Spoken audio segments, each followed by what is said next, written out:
안녕하세요. 미국에서 여러분의 재정 상담과 플랜을 돕고 있는 문선영의 머니토크의 재정 전문가 문선영입니다. 여러분 반갑습니다. 옛날 어린이들은 또한 마마 전쟁 등이 가장 무서운 재앙이었으나 현대의 어린이들은 무분별한 불량 불법 비디오를 시청함으로 하면서 이랬다고 하지요. 추억이 아련합니다. 막 집에서 이 비디오 데크에다가 VHS 테이프 넣었었잖아요. 그런데 요즘은 어쩜 우리는 암, 심장, 신장 뇌졸중과 혼자서 일상생활 하지 못하는 중병이 가장 무서운 재앙이 된 시대에 살고 있는 것 같습니다. 이 중병에 걸렸을 때 저축이고 뭐고 당장 일을 못하게 될 텐데 그럼 우리 가정경제는 내 비즈니스는 어떻게 될까요? 오늘은 그 대책인 리빙 베네핏과 그 함정에 대해서 살펴보겠습니다. 문선영의 머니토크 2013년 5월 내셔널 지오그래픽 커버 스토리가 This baby will live to be 120이었습니다.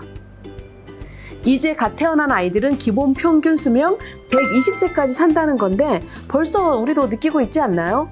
수명이 길어지고 반면 몸은 더 아프고 온갖 각종 병들의 위협에 우리가 더 많이 노출되어 있게 되죠. 오죽하면 골골백세라는 말이 나왔겠습니까? 그런데 그냥 아프고 말 일이 아니라 저는 이 두 가지가 큰 걱정이 됩니다. 첫째, 이 방송을 보는 누군가 5년, 10년이 남은 은퇴를 지금 현재 열심히 일해서 꼬박꼬박 저축도 잘하고 아주 잘 준비하고 있다 하실 텐데요. 만약 갑작스런 암이나 심장병, 말기 신장 질환에서 혹은 뇌졸중을 진단을 받아서 일을 못하게 된다면 어떻게 될까요? 일단 저축은 당연히 중단되겠죠. 왜냐하면 일을 못하니 인컴 자체가 정상적으로 들어오지 않고요.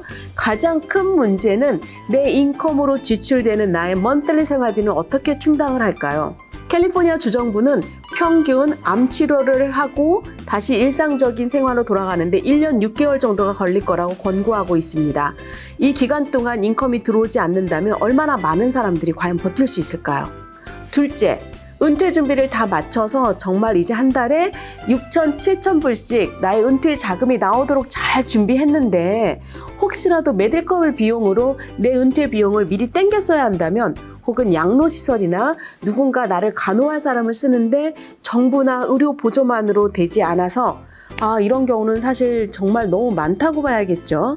내가 지난 3, 40년 동안 모아온 은퇴 플랜은 그때부터 허물어지기 시작할 겁니다. 그래서 많은 분들이 그 대책으로 이 리빙 베네핏을 셋업해 놓았습니다. 내가 비용을 따로 내면서 들어야 하는 롱텀 케어와 달리 일반 생명보험에서 따로 돈을 지불하지 않아도 옵션으로 달려있는 리빙 베네핏 말입니다. 즉 100만 불짜리를 들었다 했을 때 사망 시에 나오는 이 100만 불이 암, 심장, 뇌졸중 등 주요 병을 진단받았을 시에 사망하지 않아도 50만 불, 70만 불 등을 미리 받게 된다면 얼마나 큰 도움이 될까요? 또 혼자서 식사하고 이동하고 샤워하는 등 기본 6가지 일상생활 중 2가지 이상을 못하게 될 경우 이 100만 불에서 또 혜택을 받게 된다면요. 그럼 이게 바로 내가 당장 일해서 인컴이 들어오지 않아도 일단 이 리빙 베네핏으로 의료비는 물론이거니와 생활비 그리고 내 아이의 교육비를 충당하는 것은 물론 내 은퇴 플랜으로 만들어 놓은 펀드를 허물지 않아도 되니 얼마나 다행이냐 말입니다. 그런데 이 좋은 리빙 베네핏이 모든 생명보험에 있냐고요? 지금 제 머리 위에 갑자기 먹구름 여기 보이시죠? 여기에 바로 함정이 있습니다. 리빙 베네핏은 보통 3종류가 있는데요. 하나는 암, 심장, 신장, 뇌졸중 등 주요 병 진단을 받는 크리티컬 일리스에 대한 베네핏이 있고요. 두 번째는 6가지 생활 기능 중 2가지 이상을 못할 경우 크로닉 일리스에 대한 베네핏, 그리고 세 번째는 보통 1년이나 2년밖에 살지 못한다라는 시한부 판정을 받을 시에 받는 터미널 일리스가 있습니다. 많은 회사들이 이 시한부 판정을 받는 터미널 일리스만 가지고 있는데 마치 리빙 베네핏에서 이 3가지 모두를 갖고 있는 것처럼 우리 손님들이 오해하시기도 합니다.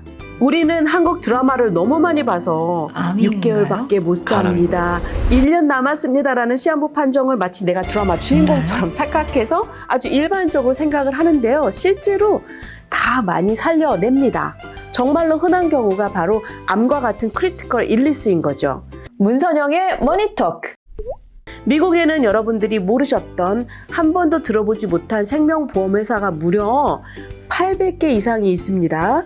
내가 아는 회사가 중요한 게 아니라 이 크리티컬 일리스가 들어간 제대로 된 리빙 베네핏이 있는 회사가 중요하지 않을까요? 리빙 베네핏의 함정, 리빙 베네핏이라고 다 같은 리빙 베네핏이 아니다. 암 걸려도 나오는 크리티컬 일리스가 있는지, 혼자 데일리 액티비티를 못해도 나오는 크로닉 일리스가 있는 리빙 베네핏인지 꼭 확인해 보시기 바랍니다. 이제까지 문선영의 머니토크의 문선영이었습니다. 잠깐! 좋아요, 구독, 알림 설정 부탁드려요.